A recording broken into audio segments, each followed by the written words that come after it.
The evening was quiet, the kind of peace I'd come to enjoy after work. I had just plugged my Tesla into the charger mounted neatly along the side of my garage.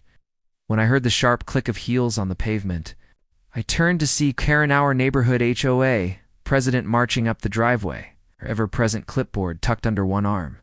Without so much as a greeting, she barked, "You need to leave that charger accessible to the community. It's unfair for you to keep it all to yourself. We all pay dues, and I demand free access." I raised an eyebrow. "Karen, this is my personal charger, installed on my property and paid for out of my own pocket.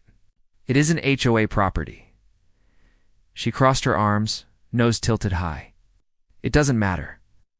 We live in a community, and community resources should be shared. Consider this a rule effective immediately." I chuckled, shaking my head. "Not how this works. The charger is designed for my Tesla. It's not some neighborhood gas pump." Her eyes narrowed. "Fine," she snapped. "If you won't be generous, I'll just show you myself how this community benefits from it."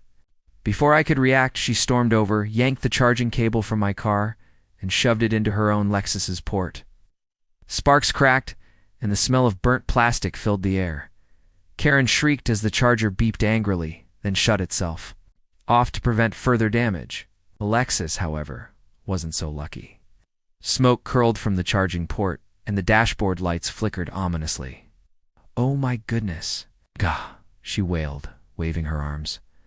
"What did you do to my car?" I fought back a grin.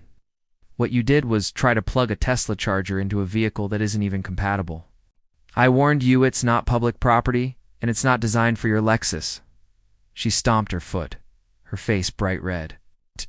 "This is your fault. You'll hear from the HOA about this." At that moment, my neighbor Tom strolled out, drawn by the commotion, took one look at the scene, and burst out laughing. "Karen, you basically tried to fill a diesel truck at an unleaded pump. What did you expect?" Karen fumbled for her phone, muttering something about calling her lawyer, before retreating to her smoking Lexus. She sputtered down the street, the car coughing like an old lawnmower. I shook my head and reconnected my Tesla, the charger humming. "Back to life," Tom smirked. "Bet she write up a new rule about compatible cars." "Let her," I said with a smile. "Meanwhile, I'll just enjoy my charger in peace."